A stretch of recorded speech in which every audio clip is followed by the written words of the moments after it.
Hello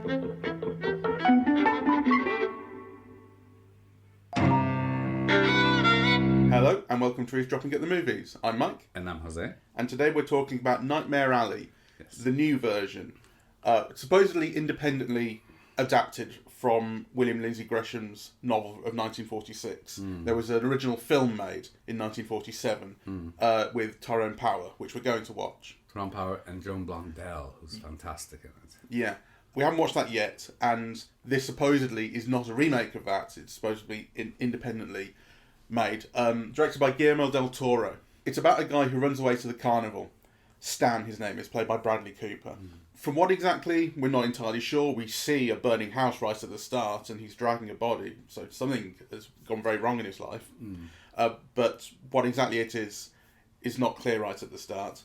But clearly he has a reason to run away, and the carnival is constructed, I think, as somewhere that people can run away to, as it so often is. And as he stays there and gets to know what the carnival is, he learns mentalism. He learns cold reading. He learns how to pretend like you can speak to the dead and perform a carnival act in which people think that you're speaking to their dead loved ones. And over the course of the film, what starts as an entertaining grift becomes a real con. More than that, I think, so the whole film really is about the depths of degradation that people can go to, really. And so I think the film is about moral questions, more than anything else, right? I think there's a line with, one of the characters say, you can't play God, you mustn't. You must always say that it is, an act, right? That it's not real. Yes, there's a big difference drawn between what is an act and then believing your own bullshit and actually thinking that you can speak to the dead, that you're more important and better than you are in that respect. I think it's Toni Collette who says that, if I'm not mistaken. Or maybe David Strathairn. Or it's the two of them, I think, they're the ones who teach him the act. Yeah. So it's the two of them together. Right. And of course, the film does the opposite of that. But in some ways, it's a very grueling film in the sense that somebody starts quite low, they've committed a crime, they're on the run, right? And instead of things getting better, they get worse and worse and worse until the very end. So I think it's a fascinating film. And actually, in the opening sequences, I thought, whoever doesn't love this can't love cinema, because there was something about the opening shots reminded me almost of like 3D games, yeah? It had that noir kind of almost not quite real, aesthetic. It was almost like too much gloss, really. But then when he enters the carny and he gets the job, and those scenes in the rain and him moving, the pieces of wood and the tent going up and the tent going down, and the way that the carnival looked with that red neon, I mean, it just looked so amazing. I thought any contemporary director would kill for any of these shots, really. Then as the film unfolded, I did wonder, is this going to be a film of shots rather than, a kind of, what's it got to say? And does it cohere and does it convince? And are you are you on this journey? And I did end up being on that. On the journey? Yes. How about you? I was never as into its look as you were. No. I got How it. can you not love that? Because the I don't think billowing. I don't think it's nearly as luxurious. I mean, it is showing kind of grime and that kind of thing. So I don't mean it in that respect. But I just don't think it's as pleasurable to look at as you did. I thought it was I was swooning. I thought it was thrilling. I thought it was mucky. Oh no! Too dark. No, I thought it was like absolutely fantastic. I thought that that neon red, those yellows, the darkness. But that's only part of it at the beginning. What I'm referring to is also, you can see the glamour of the carnival, right, in those initial shots, with, the way that the tent collapsed and it billowed, right, and there's a kind of a sensuality in that darkness, right. I thought that was thrilling. And then also, the neon where it said something two shows or 2 performances or something like that. Just the way that kind of acted as a compositional element in the frame. I thought it was beautiful. I thought it was tedious the way it looked early on. I liked it more when it got into the therapist's office, played by Cate Blanchett. That was beautiful. There's a lot of light in there, but it's also, I mean, she has the perfect look. She looks like the film noir figure that she is in this, the femme fatale figure. And and it was also a very well written scene when she analyses him for the first time and she's getting stuff out of him, and the film is drawing this comparison between the cold readings and the hucksterism that he does on stage and psychoanalysis. Rather. It doesn't quite say they're the same. I mean, what it gets out of him is much more. It's very real. He says it's the same. I'm talking about the film. What the film says though, and what she gets out of him is very real. But in a sense, what he gets out of the people that he does the act for is very real. I mean, they believe it completely. So it kind of behaves in a slightly different way. He starts off not believing it, and something very real comes out of him. Whereas they start off completely believing it, and that's what makes the act work. Ultimately, I think the film's about alcoholism. I mean, when you get to the very end, and the end credits are macro images of that pickled baby, I think the idea of pickling is kind of inherently tied to alcoholism. You drink and you pickle yourself. And when he ends up, in the twist that I didn't see coming, becoming the geek that we've seen at the start. So the circus geek is this drug addict, kind of wired up prisoner that the carnival keeps in a cage, and they let him out in front of a crowd in a ring to run around chasing a chicken, and then he gets it and he bites its head off and eats it, and it's revolting and disgusting. This is a real act that was actually part of carnivals and circuses. And when Willem Dafoe, who runs the carnival, explains this is how you make a geek, right? You find a guy who's down on his luck, who's a vagrant, something like that, and you give him a drink, but you drop a bit of opium in the drink, and that keeps him coming back, and eventually you've got him hooked. And you can make him do whatever you want, and that's how you make a geek. It's only right at the end when it happened did I realise, I should have seen, of course it was going to... Because the thing about a noir is you never get away with it, no matter what happens. And it looks like he might have. Like, everything has gone wrong, and he's ended up, spoiler alert, I saw it coming a mile away, killing this police chief. And it looks like he's got away with it, but I'm thinking, he can't possibly. Like, this doesn't fit the genre, right? He can't... Okay, it's gone wrong, but he's still not dead. Yeah. Well, and then he ends up becoming the geek. All the signs were there, but to me, that is still not about, alcoholism. It's very much about a kind of, moral degradation and despair. I think it ties it to morals. I think that's the thing. I'm not saying that's right or wrong. Again, I think it ties it to it, though. We're seeing things, in the opposite way, like yesterday. Because I think, basically, the alcohol and the drug addiction, the whole kind of, that aspect of it is tied, to someone trying to deal with the horrible things that they've done in their life and that life has done to them. That's why they end up in Nightmare Alley. And kind of people end up there for different reasons. Because what you're also describing is, the moral kind of collapse, degradation, and humanity of the Willem Dafoe character, of somebody who in fact is willing to become a white slaver, right, to make a few bucks, right? So taking advantage of someone's alcoholism and making it worse, making them a drug addict in the process, right? So, I mean, I was reading these yaoi comic books, right, which are kind of very romantic but S&M-y kind of Japanese comic books. And, that is the strategy of turning young people into brothel workers in, Tokyo, right? You kind of get them hooked on drugs and then you can get them to do whatever you want, right? So that's a very old strategy, but I think the moral accent in the film is not on the drug addiction, is on what life does to people and what people do in life that makes them end up in Nightmare Alley. No, sure. But as Bradley Cooper's behaviour gets worse and he starts to take himself more seriously as someone who, like the thing about doing a spook show, as the David Strathairn character calls it, you don't do a spook show, right? That's too serious, right? You don't actually offer these people more than entertainment. But that's exactly what he starts doing, to the point where, like I say, he starts to develop quite a serious con on this one guy in particular, this police chief. So that's constructed as a moral wrong to do that, to do this spook show, to take it more seriously than you should. And that coincides with him getting back into alcohol, or maybe not back into alcohol. We're told he's never touched a drop, but he gets into it, certainly. And it's, you know, a very clear and explicit point is made about how he never touches it, and now he's drinking. Yes.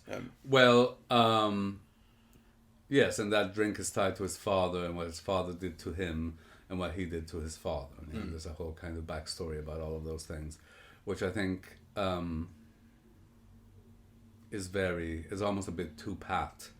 I've only seen like the first 25 minutes, half an hour of the original, but I thought it was very interesting because the original begins with an image of Xena, played by Joan Blondell, who's so wonderful and human and sexual. Like, she's very sexy. She looks middle-aged, but she's very sexy. None of those qualities were brought to the screen by Toni Collette, whom I love, but who doesn't bring any of that. And I think the role kind of needs that, really. And what was fascinating about that opening sequence is that it starts with Xena, the poster for Xena, then it moves into Joan Blondell trying to bring in customers into the act, and then her gaze wanders, and it wanders onto Tyrone Power, right? So it's like he's introduced through her look, right? Yeah, and I thought that was very interesting because he's incredibly handsome in the film. So I thought it was interesting that Del Toro begins with the Bradley Cooper character. Yeah. And in fact, he begins by showing him commit some act, like that is wrong, but you don't quite know why. But he burns a house, right? That's how this film begins, and it's only later that you get this element of desire, of showing him as someone who's very good looking, who's got a kind of a sexual potency. And in fact, Toni Collette tells you, right? But the camera shows it to you as well. That moment where he's in the bath, it's almost like it's that moment where Del Toro permits himself to show you how attractive he is, how desirable he is. Yeah. And then that's almost kind of never referred to in the film again. Yeah, that aspect of it. But I thought that was interesting that, so part of Stan's view of himself, and his self-confidence and so on, is a social one. Yeah, he knows he's a good-looking guy. Even if he pretends not to at times. Pretends to be surprised when people are attracted to him. Yeah. So, which also is why he thinks he can do the act and he can make a success of it, and that he's superior to people and he can play God subsequently. I mean, in a way the story is about, kind of the rise and fall of, a character who went too far, who flew too close to the sun, and crashed. Though, it's almost like this ascent from hell, and then kind of, well, he starts off surrounded by flames. Yes, for sure. A side comment, but something that I thought was interesting, and more a commentary on American cinema. But I've begun noticing that films are casting too old. Go on. Well, I mean, I don't know. What would you say is the average age of all the main characters in this film? It must be 50. Rooney Mara's probably she's probably 35, 40. And she's the youngest one. And she'll be about the youngest one in the thing. And then Bradley Cooper must be mid-40s. That's right. And a few of them are and Toni Collette must be in her 50s, and Willem Holden must be in... William Dafoe. Willem Dafoe must be in his 60s. Yeah, it's kind of... I just thought that was an interesting thing, because the film would have been different. Not better, necessarily, because I loved it. The opening sequences were thrilling to me to see. And then as the film unfolded, it required more attention. It kind of, it didn't feel as thrilling. This is why I was trying to make this distinction, about, the film taking you on this journey, because it doesn't make it easy, I don't think. I felt a lack of narrative drive for quite a long time. More or less throughout the whole carnival, which is the first act of the film. Oh no, that you see is where I loved it. Yeah, but where was the narrative drive? I wanted it to move more quickly. Well, you see, I was completely hooked because here's a guy on the run, Yeah, he's having an affair with this woman. Her husband's a drunk. He commits a murder. He falls in love with a younger woman. You get a sense that it's a real thing. There are people in the carnival who are against that relationship, for various reasons. And he's hiding from the police. And in the meantime, you could see what he's hoping for and also what the alternative is, which is the geek. Yeah, because there's quite a lot of time devoted to the geek and who, and so on. So I was completely riveted by all of that, and with extraordinary visuals, and extraordinary color and extraordinary costumes, actually. I mean, a minor note, but I was fascinated by the brooches that, all the women wore. You love brooches. I love brooches. I didn't notice any brooches. Well, you see, I wouldn't normally comment on it. It's just, except that it's that kind of film, right, where every detail counts, right? So again, this is not the style of most films, and it's not necessarily a better style or a worse style than others, but it's Guillermo del Toro's style. He does very classic mise en scène, where every single element, every light, every intensity of color matters. It has been thought about, it has been chosen, and it's kind of put there to answer some kind of question that the narrative has set up, and to attempt to answer it. So it's the kind of cinema that you should be looking for things like that. I thought the whole thing could have been more pulpy and more not quite campy, but sensational. You mean? I think it could have found more frivolity. There's a certain degree of self-seriousness to the whole affair, which I think there's room for a bit more frivolity, a bit more laughter. I don't know, because I think Del Toro, unlike some other directors, is aware and conscious and caters to the sensuality inherent in cinema. As I mentioned earlier, the way that Bradley Cooper is photographed at the beginning, as opposed to the end. The way that Rooney Mara is photographed, she's very beautiful in this, I think. And she looks extraordinarily pretty with that pale skin and the red lips and the black hair. I love the whole electric... the electric show that she does. And I thought it had a real feel also for at least the Depression early 1930s of our imagination. I was very surprised at the end when you realize it's Pearl Harbor and we're in the 1940s, right? Yeah, well, the war, America's involvement in the war comes in. Yeah, and I think that was a mistake, because that carny, desperate world.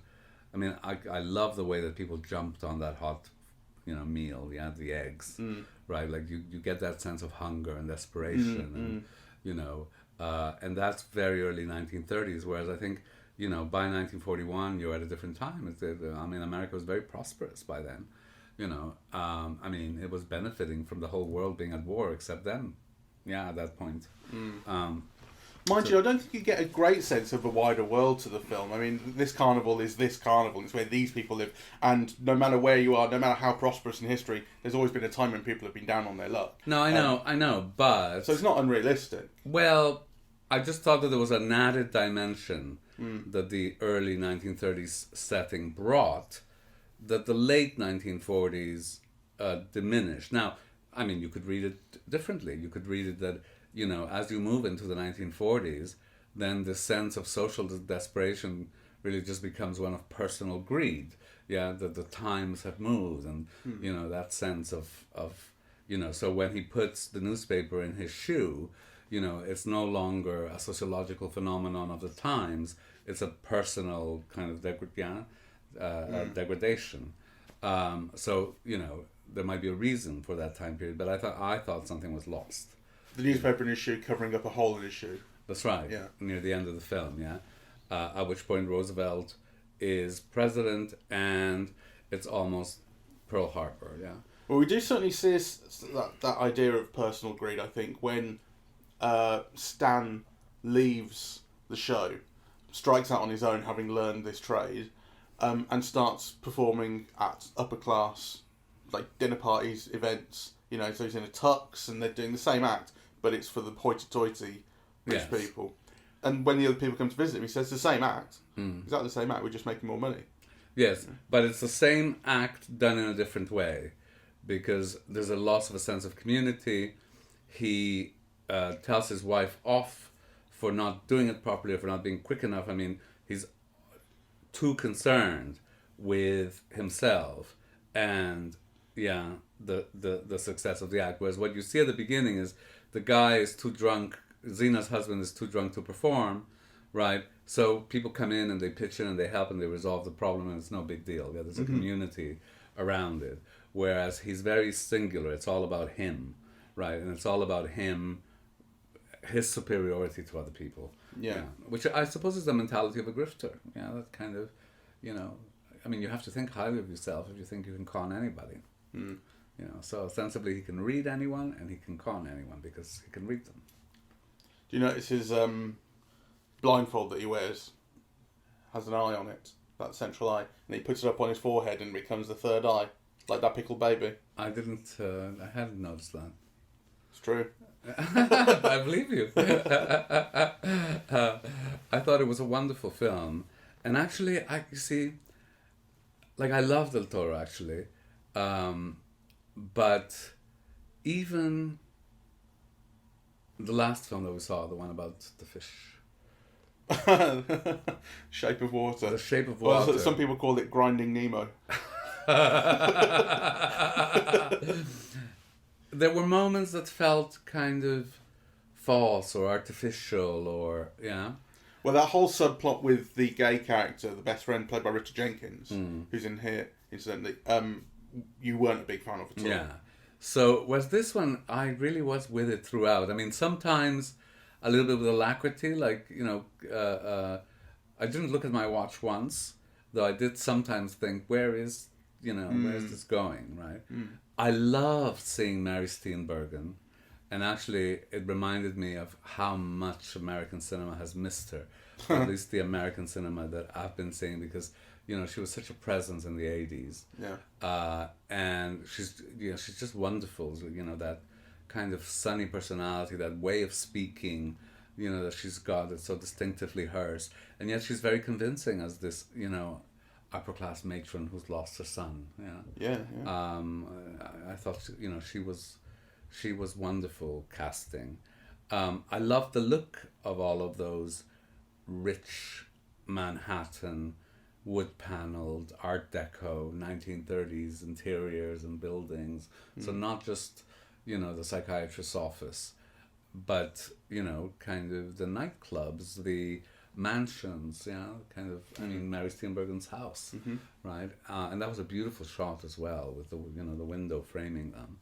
I thought it was a film of incredible visual delights. It is a proper noir, and it's a pleasure to see one, because it doesn't feel that common, really. I mean, noir is a genre of the 40s in its classic sense, and there have always been noir since then, but it does feel increasingly rare, really, to see one that's so... I mean, when he gets to the very end, the last shot of the film, and Bradley Cooper is laughing and crying at the state he's in, where he's becoming this circus geek, and he knows what it is. Well, yeah, that was a question I had, because you definitely remember as an audience member the line of dialogue, "It's just a temporary job," which is what Willem Dafoe has said. That's what you say. Yes. So you definitely remember that, and the question was, does Bradley Cooper? And it seemed pretty clear when he's laughing. He knows what's happening to him. He knows what's happening to him, and he accepts it, and he laughs because he deserves it. Right, exactly. This is the thing. You get to that final shot, and you've got this situation where the big famous flash handsome movie star is getting what he deserves, and he's ending up as a drug addict carnival geek. Thinking, how many films end like that? Not so many. It's lovely. And I think it's worth emphasizing that, a carnival geek is somebody who is hooked on drugs and alcohol to the extent that he will do anything to get his next fix. Yeah, exactly. And that is what Stan consciously accepts as the fate he deserves. It's like, remember Reek in Game of Thrones? Yes. When he becomes Reek, and I remember when I watched that feeling sick when he was on screen, thinking, oh my god, Game of Thrones had a bad ending, but at times it was incredible, and the stuff with Reek made me feel genuinely ill because of the state that guy was in, and how he was made to be a prisoner with this torture.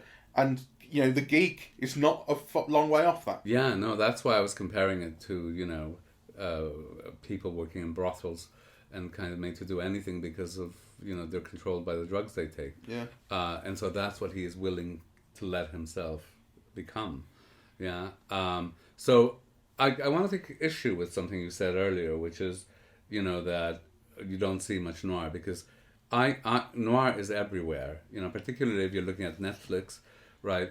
What noir has, what works like Daredevil or, kind of so many detective series, what they do is they take the look of noir, the shadows, the angles, sometimes even the outfits.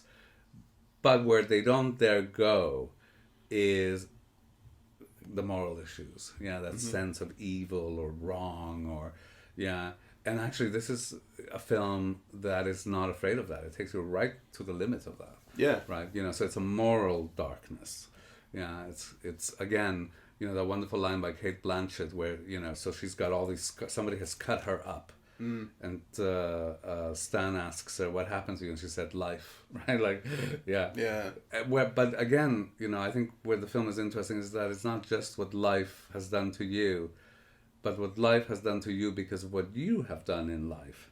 Yeah, Stan is guilty and guilty and guilty. And, yeah, he commits kind of all series of, crimes, right? And again, not just like physical ones. The physical ones are almost like left a bit cloudy. Did he kill Zena's husband deliberately? Yeah, that's kind of at least open to question, right? Oh, it's really open to question. Yeah. I don't think it's clear that it's deliberate at all. That's right. But him taking advantage of people's pain and profiting from it, and causing suicides as a result of his actions and all of that, that's all very clear. And that's a much more complicated sense of evil doing, right? Because of actions that you do that are morally wrong, but are not necessarily, Well, the question of the suicide is interesting. So that's a Mary Steenburgen character who he's told her all this wonderful stuff about her son who she lost, I think it was. And this idea of being together again in the afterlife, he's waiting for you. I think that's vaguely what... I forget the lines exactly, but that's roughly... Yes, he's waiting for you. Yeah. And so she's given solace by this, and it seems lovely. And the way she acts upon this is she shoots her husband and herself, thinking, we'll get closer to our son, we'll see him sooner than we otherwise would. Yes. The question, though, is... Because Bradley Cooper doesn't know that happened, right? I mean, we see that separately, but he never learns of it. Around that time, he's doing the con on the police chief, and that obviously goes very wrong as well. But like the thing about Bradley Cooper's intentions are, he's definitely self-aggrandizing and he thinks a lot of himself, but his intentions, or he never anticipates anything going as badly wrong as it does. He's so self-confident. He never anticipates that someone might be so, into the idea of meeting their son in the afterlife that they kill themselves. And were he confronted with that knowledge, and were we to see that, that would be a whole question of how would he respond to that? Would he be shocked at what happened? Would he be regretful? We don't know. He's told repeatedly that the line that he mustn't cross is to make people think that it's real. Yeah, that if they come back and question you, you must say that it's an act. Right? Yeah. And the reason for that is because of the potential repercussions. Well, that's the reason that he's not given that. That's the thing. He's told the rule, but he's not given a reason for it. We then see this is quite clearly what a good reason is, that you don't want people to go killing themselves. But the reason, at least to him, as far as we see, is never given. It's just the rule, and he breaks the rule. Repeatedly, and for financial gain. Yeah. Yeah. I'm not saying he's morally in the clear, but it's an interesting question. What would he think if you realise this is something that can result from this? We don't see. I think for me, the most unsatisfactory character seems to be the one that you liked most, which is the Kate Blanchett character. I thought she was kind of almost indistinguishable from, the Indiana Jones Nazi that she played. Well, Bradley Cooper was pretty much indistinguishable from Indiana Jones at points in that hat. Indiana Jones never went that low. And I kind of don't quite understand her as a character. I mean, so there's a point where they're kissing and he says, you're as bad as I am. So, yeah, he senses that. But why she is, what drove her to it, she's not motivated by money. Is she out for revenge on men in general? Yeah. Yeah, you get the sense that might be it, but it's a very thinly drawn pastiche yeah. of the femme fatale. I think she's really stylish. I love the way she looks. And I like the way that Cate Blanchett performs the character. Oh yes, smoky, and she looks fantastic, and she speaks beautifully, and yeah, you know, she's in control of the scene whenever she's in that room. You know? So I really love that. But I completely agree. I mean, and when it gets to the point where it's revealed that she's stolen his money and she's been playing him, and then she's doing this thing with the tape recorder, pretending that he's a patient, or he has been a patient, but pretending that this is a meeting of the patient. And while he's going mental, she's just going, "You're going mental, sir." It should have been much, much more dramatic. It should have felt like the dramatic culmination of something that had been very clearly built up to them, and it wasn't. No. It's just the thing. It wasn't logical. No, even because he's offered her half his earnings, right, willingly. So even if she's just after the money, which you can't imagine her being with an office like that and a job like that, and you know, if she was after the money, you would think that she would keep her half, and then there's more forthcoming, right? If it's a general revenge on men, why this man in particular? It didn't cohere for me, that whole I agree. segment. It's because he's someone who's not. He's someone who's taking advantage of people. Yes. And I think that's generally it, because she says explicitly, "I don't care about the money. I'm not doing this for the money," and I believe her. You know, she's saying, "I've got other reasons for doing this." I believe her at that point. I think she steals the money because she can, and because he cares about it, which again she says, yes, you care about this, and so that's why I've taken it from you. But then her real motivation beneath it all is not very clearly established. I think it's something you have to read into, but it is quite general. I mean, all I can think of is, you know, she got carved up by the chief of police. It becomes very clear, yeah, because he hurts women, he hurts young women. It wasn't clear to me that he hurt her, though. I mean, I thought that could be easily someone else. No, for me it was clear. Well, it became clear as soon as he said it. I hurt young women. Yeah, and obviously she's the connection to the police chief. So in the universe of the film, it's clear. All right, if you like. Yeah. All right. I'll have to watch it twice, and I probably won't. Well, we need to wrap this up, actually, because I've got to leave like now. So I will see it again. I think it's fantastic. Yes, and I don't understand anybody who kind of sees those shots and doesn't appreciate them for like the gorgeous, beautiful shots that they are. You leave me stunned. No, well, they weren't that gorgeous. Yeah. I wish I had a copy of the film so I could show you. Look at that. No, I'm so glad you don't. It just reminded me of fucking Dumbo. What? Remember we saw Tim Burton Dumbo? Well, I'm sure I can easily believe that is an influence on Guillermo del Toro, but in this case, it's a fantastic influence if that is the case. All right, we've got to wrap up here. So I highly recommend that people see it. I kind of wish everything about it was a bit more fun, basically. Well, it's a very dark film. Yeah, but I think the things can be dark. Well, like Tim Burton, things can be dark and fun. Yeah, but he's not Tim Burton. And Tim Burton would never make a film this adult, so you know there's that. But it had room for a bit more pulpiness and a bit more fun. I think it's and a bit more speed. I think it's a beautiful film. It's an extraordinary performance by Bradley Cooper. I loved, almost all the actors in it. Toni Collette is the exception only because I saw what Joan Blondell could do with that role. And I think it's a beautifully looking film that's very noir in the real sense. That is about the darkness, inherent in human beings, and kind of, again, to repeat that, what life does to people in relation to what horrible things people are capable of doing in life that then leads them to Nightmare Alley. All right. Thank you very much for listening. We are eavesdropping at the movies, and we are on Apple Podcasts, Audible, Google Podcasts, Spotify, SoundCloud, and YouTube. On social media, we're on Facebook and Twitter, and the website is eavesdroppingatthemovies.com. Thank you very much. Bye-bye.